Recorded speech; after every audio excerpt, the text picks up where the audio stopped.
Когда у вас есть доступ ко всему, что когда-либо было написано, не просто теоретический доступ, но немедленный доступ рядом с вашим мозгом, это меняет ваше осмысление себя. Проект Гугла по сканированию книг действительно наиболее многообещающий план по созданию всемирного мозга из когда-либо изобретенных.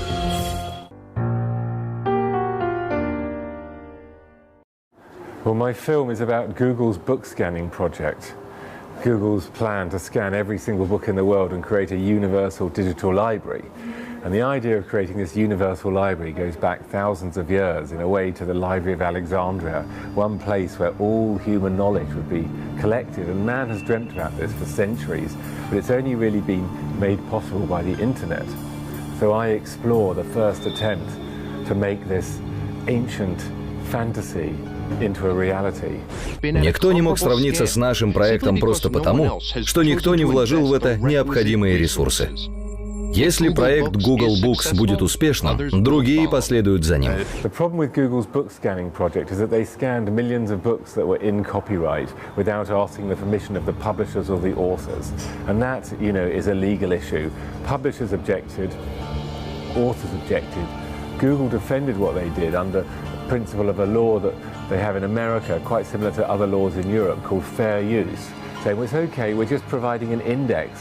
We're drawing attention to the book, the title of the book, we're showing parts of the book, we're making the whole book searchable, which is what a search engine does. So we're not really copying the book. Наша принципиальная позиция в данном обсуждении заключается в том, что согласно рассматривающемуся договору, только Google сможет относиться к авторскому праву как к необязательному аспекту, в то время как для всех остальных он обязателен. That settlement had to be reviewed in court in America. And the court, the judge, said, I'm sorry, this is not acceptable. And the reason he said it wasn't acceptable was actually not to do with fair use and copyright, it was to do with monopoly. He said the problem is if Google go ahead with this, it's going to give them copies of, and therefore control over the majority of books published in the 20th century. And he said that will give Google too much power in the marketplace, a dominant market position and a kind of monopoly, and we have to stop that. Киберкультура не понимает смысла авторского права.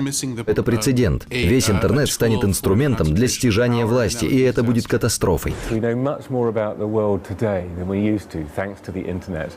But just don't get carried away about the wonderfulness of that fact, because let's face it, we knew much more about the world in the 1960s, thanks to television, than we did in the 1910s. And in the 1910s, we knew much more about the world, thanks to newspapers and the telegraph, than we did in the 1850s.